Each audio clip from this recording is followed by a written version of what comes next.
안녕하세요. 하늘물TV 구독자 여러분. 저는 오늘 진행을 맡게 된 재기발랄한 수더입니다.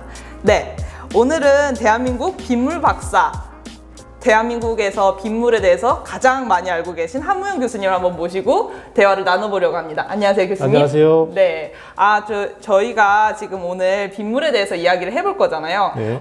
교수님이 작성하신 저자가 여러 개가 있었는데 오늘 특별히 나눠볼 거는 뭐뭐뭐 물관리 이걸로 알고 있는데요. 뭐뭐뭐 물관리에서 뭐뭐뭐는 무슨 뜻인가요? 뭐뭐뭐가 뭐지? 이거예요? 그렇죠.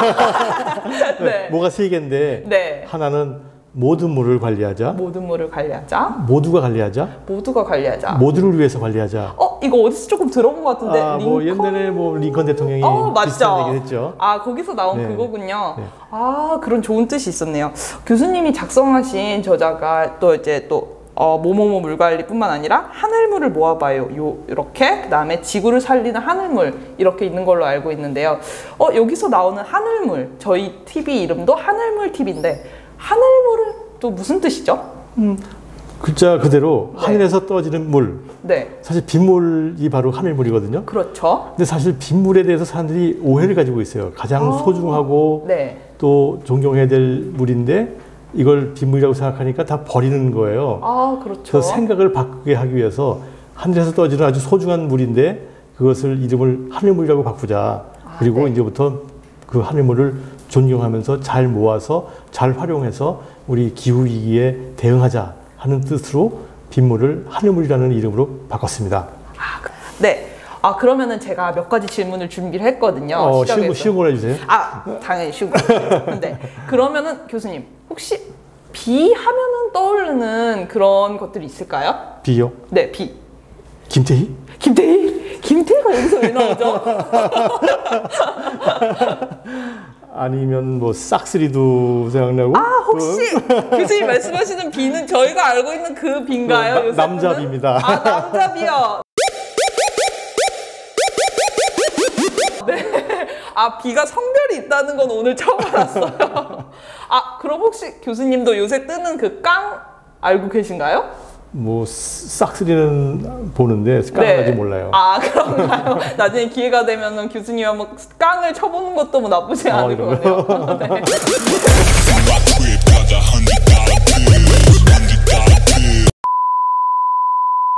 네. 그러면은 교수님이 지금껏 빗물 연구를 쭉 하셨잖아요. 네네. 빗물 연구만 몇 년을 하셨죠? 한 20년 했습니다. 와, 20년 가까이를 하면은 좀 많은 태어나기 전에? 아니요, 그 정도는 아닌 것 같아요, 교수님. 전 아직 기어 다닐 때 교수님 벌써 빗물 연구를 시작하신 거니까 어떻게 보면은 이제 20년이라는 시간이 사람으로 쳐도 사람이 한 성인이 될 때까지 이제 키운 거잖아요. 빗물에 대해서 굉장히 많은 지식을 가지고 계실 것 같아요. 혹시 교수님이 지금까지 연구를 하시면서 또 많은 강연도 하셨잖아요. 그러면서 가장 많이 들었던 질문 같은 게 있을까요? 다들 빗물에 대한 부정적인 생각이죠. 산성비, 네. 빗물을 어떻게 마시나요? 이런 얘기들을 많이 들었습니다. 그런가요? 저도 그거 되게 궁금했는데 교수님, 비를 맞으면 머리가 빠질까요? 우선 결론적으로 얘기하게 되면 네. 빗물 때문에 산성비 때문에 머리가 빠진 사람은 저한테 모시고 오십시오. 네. 그러면 제가 심어드리겠습니다 그랬는데 네. 한 20년 동안 얘기했는데 아무도 안 오시더라고요. 20년 동안 했는데 아무도 안 왔어요. 근데 아마 오실 때 저 부모님 사진 좀 갖고 오라고 그랬거든요. 네. 그때 유전적인 것은 거기서 거르게. 여튼 그러면은 대머리는 유전이다. 유전이나 많고 유전이나 아니면 다른 요인이지 빗물 때문이 아니다. 빗물 때문은 아니다. 그걸 과학적으로 설명하면 이렇습니다. 네. 결국은 빗물이 이제 머리를 빠지게 할까 하는 그런 의심은 빗물의 산성도 때문에 그런데. 산성도요? 빗물은 산성이에요. 빗물은 산성인가요? 네, 산성이에요. 산성인데. 그럼 위험한 거 아닌가요? 모든 산성이 위험한 건 아니고 아주 강한 산성, 황산이나 질산 같은 거는 위험한데 약한 산성은 전혀 문제가 없습니다. 우리 피부에 산성도가 얼마큼 되는지 아세요? 피부의 산성도, 화장품 이런 거 광고를 봤을 때 5.5? 이 정도 맞나요? 네. 아니면 검색을 해보세요. 피부의 산성도 하면 5.5인데 그것이 바로 산성비의 산성도예요. 그러면은 전혀 문제가 없죠. 전혀 문제가 없는 그런 거네요. 어떻게 보면은 되려 더 건강한 물이 빗물이 될 수도 있는 거네요. 그렇죠. 아무래도 그 이유를 보게 되면은 뭐 이제 지구의 사람들이나 식물들이 살면서 거기에 잘 맞춰졌을 거 아니에요. 비가 산성비니까 피부나 피부도 거기에 딱 맞게 만들어졌을 거고, 뭐 식물들도 거기에 제일 잘 자라게끔 맞춰졌을 테니 전혀 문제가 아니다. 그런데 산성비가, 강한 산성비가 있습니다. 강한 산성비도 있나요? 오염물질이 많이 있었을 때의 그때가 산성비거든요. pH가 뭐 3 내지 4 정도 되는데, 그때는 아주 옛날에 서양에서 그런 적이 있었어요.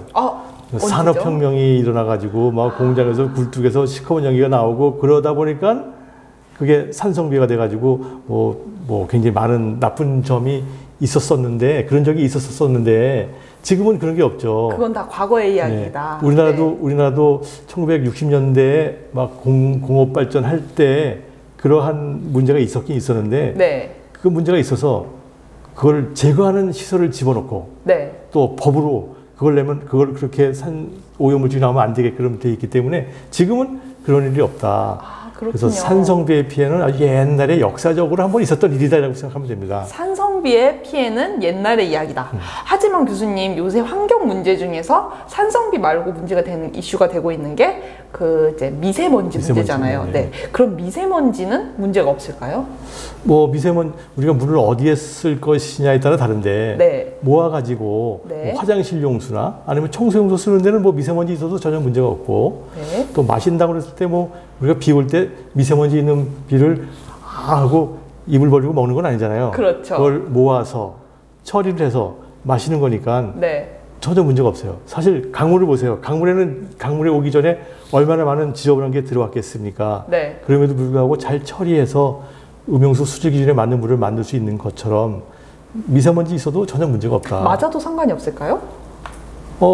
그렇게 지저분한 그 강에서도 수영도 하고 그러잖아요. 그렇죠.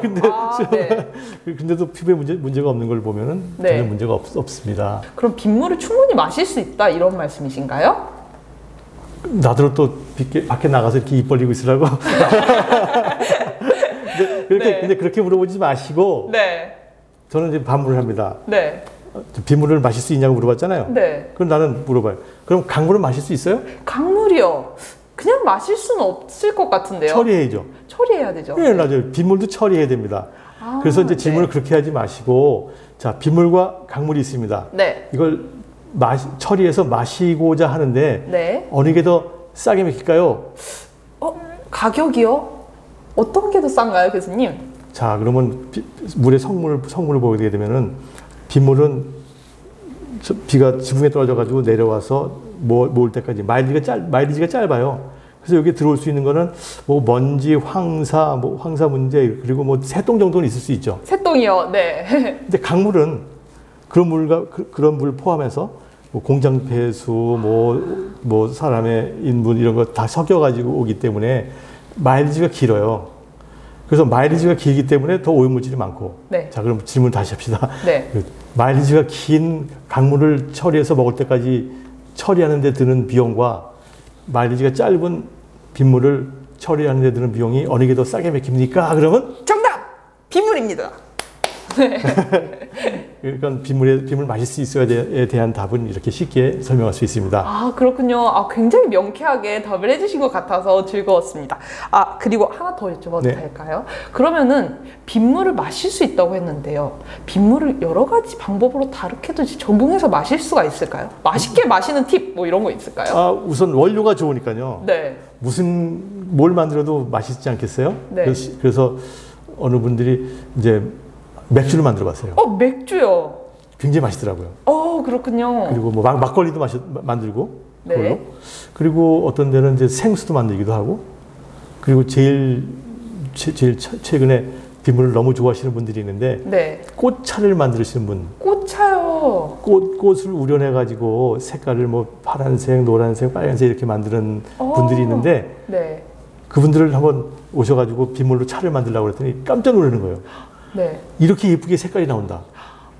다른 지하수나 수돗물로 하게 되면 색깔이 좀 좋지 않게 나오는데 빗물로 하니까 아주 깨끗하게 나온다고 해서 이분들이 완전 체험으로다가 빗물을 너무 좋아하는 거예요. 근데 왜 그러냐? 네. 깜짝 놀랐는데 왜 그러냐 그랬더니 아니 빗물의 마일리지를 보십시오. 가장 순수한 물이 뭐 지붕 표면만 닿고 온 물이기 때문에 순수하기 때문에 다른 거랑 섞이지 않았기 때문에 색깔이 그대로 자연 그대로 나오지 않겠느냐. 이런 식으로 볼 수가 있습니다. 아, 그러면은 뭐 빗물 하면은 또 꽃차, 맥주, 막걸리 여러 가지로 활용을 할 수가 있겠네요. 그럼요. 그 외에 뭐 어떤 것 무슨 뭘 만들든지 간에 원료가 좋기 때문에 좋은 결과가 나올 거라고 생각이 됩니다. 그럼 빗물을 모으면은 돈이 될 수 있다 이런 말씀이신가요? 그렇죠.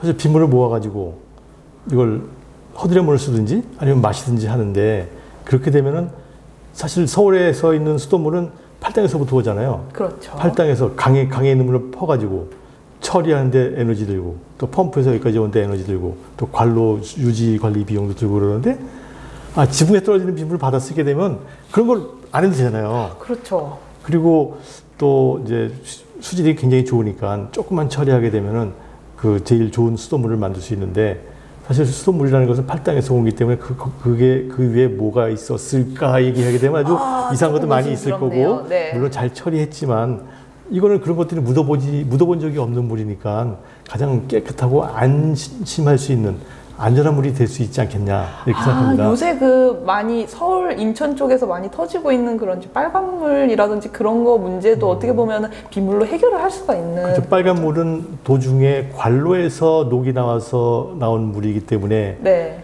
이건 관로가 없잖아요. 그렇죠. 그러니까 녹이 나올 이유도 없죠. 네. 빗물이 굉장히 이로운 그런 물이라는 거를 오늘 다시금 깨달은 것 같아요. 교수님을 통해서. 감사합니다. 네. 근데 교수님, 요새 또 비가 정말 많이 오잖아요. 네네. 저희 할머니 말에 의하면은 정말 비가 징하게 온다. 날씨가 지랄 맞다. 이렇게 얘기하실 정도로 비가 징글징글하다 막 그렇게 얘기를 하시거든요. 네네. 홍수가 곳곳에서 일어나서 이제 중국에서는 산사댐 이런 데 이제 막 문제가 되고 있고 한국에서도 전국 곳곳에 정말 고통받고 계신 분들이 너무 많아요. 홍수 이건 어떻게 저희가 봐야 될까요? 비가 너무 많이 오는 비가 오는 거에 대해서는 우리가 어떻게 컨트롤할 수가 없잖아요. 그렇죠. 왜 그런지에 대해서는 여러 가지 설이 있지만 저는 그쪽 전문가가 아니기 때문에 모르겠고 비가 오면은 오는 대로 거기에 맞춰 살아야 되는 것이 아닌가 생각을 하는데 네. 홍수라는 거에 대해서 생각을 해보자고요. 비 많이 오면 홍수다 이렇게 얘기하는데 사실 비 많이 와도 홍수 안 날 수도 있어요. 그런가요? 왜냐면 아주 강물이 크게 되면은 아주 강이 크면은 홍수 안 나잖아요. 그렇죠. 그래서 이걸 그리고 아주 적은 물이 오더라도 홍수가 날 수가 있어요. 그래서 저는 이렇게 생각을 합니다. 이제 배탈로 생각하자. 배탈이요? 먹을 수 있는 양보다 많이 먹으면 네. 배탈이 나고. 네. 예를 들어서 이제 요만큼이지만 어린애들한테는 그게 굉장히 많은 양이 될지 모르니까 그 소화시킬 능력이 적은데 조금만 주면 홍수가 나는데 네. 아주 이만큼 많은 밥이라도 네. 아주 대식가한테는 그렇죠. 그거 먹어도 괜찮잖아요. 네. 요새 막 먹방 TV 이런 거 많이 보면은 엄청난 양을 그게 다 한 사람이 다 소화해내는 거 보면은 그런 원리인 거거든요. 그래서 그 양이 절대 양이 중요한 거보다는 상대적으로 이렇게 많이 오는데 이것을 흘릴 수 있는 능력이 되느냐? 네. 능력이 되면은 홍수가 안 나는 거고 능력이 안 되면 아무리 적은 양이더라도 홍수가 나는 거죠.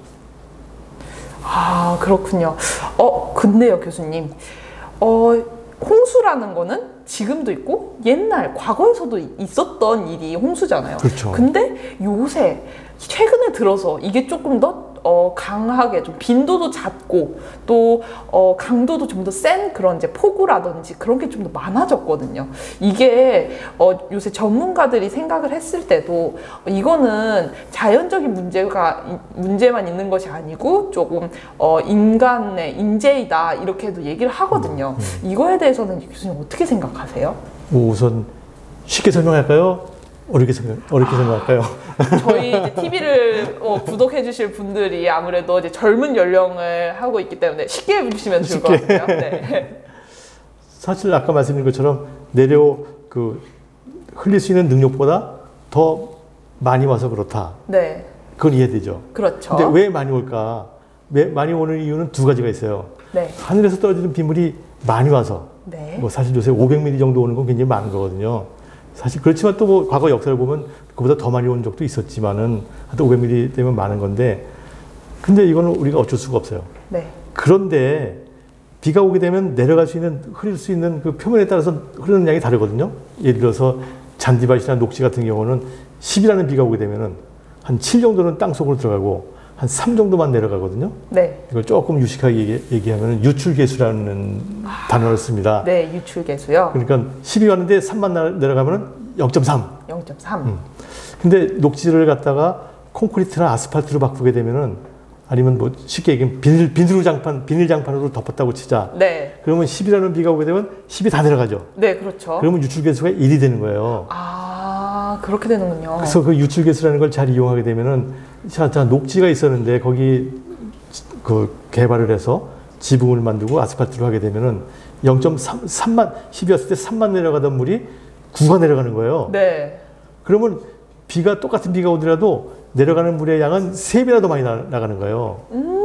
그렇게 되네요. 그렇다면은 이 배수 능력보다 더 많은 물이 오게 되면 넘치는 거죠. 아, 이해가 됐습니다, 이제. 아, 어떻게 보면은 사람들이 계속 땅을 발전시키다 보니까, 토지를 개발시키다 보니까, 원래 풀이 많았던 그런 땅이 건물 또는 도로가 이제 되니까 유출 계수가 높아져서 네, 네. 그래서 홍수가 일어난 것이다.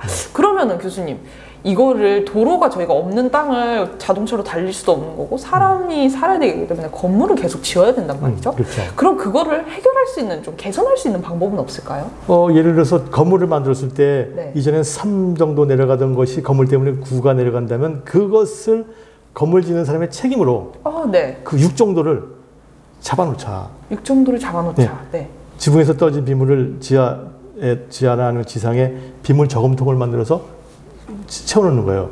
그러면 덜 내려가겠죠? 네. 아니면 땅 속에 침투가 되게, 아니면 연못을 만든다든지, 이렇게 되면은 뭐 개발을 하든 말든 물이 내려가는 양은 똑같게 될 것이다. 네. 그렇게 하면 인위적인 걸 해결할 수 있지 않겠냐 이거죠. 아, 그런 방법이 있군요. 그동안 교수님이 이제 홍수에 대해서 얘기를 하신 거를 종합해서 얘기를 해보면은, 지금까지 홍수에 문제가 됐던 거는 저희가 토지를 계속 개발을 했기 때문에 그렇기 때문에 이제 문제가 됐다.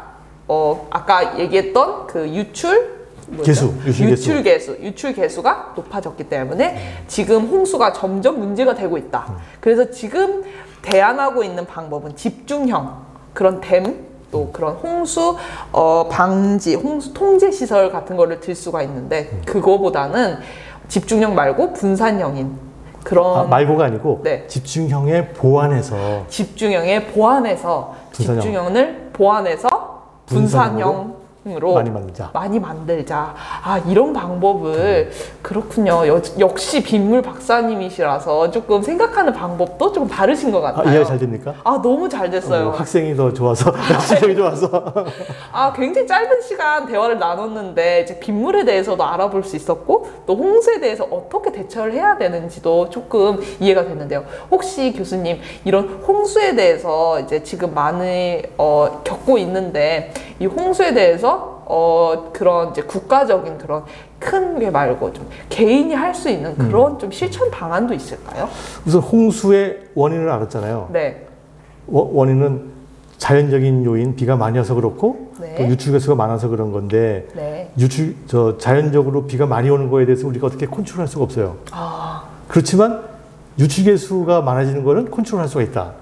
그 유출계수가 많아지는 원인이 어디냐 하면은, 예를 들어서 뭐 산비탈에 건물을 만든다든지, 공장을 만든다든지, 아니면 비닐하우스를 만든다든지, 아니면 태양광 시설을 만든다든지, 도로를 만든다든지, 모든 것들이 유출계수가 증가하는 쪽으로 돼 있으니, 유출계수가 증가하게끔 만든 사람이 그걸 유출계수가 전과 똑같이 만드는 걸 목표로 하자.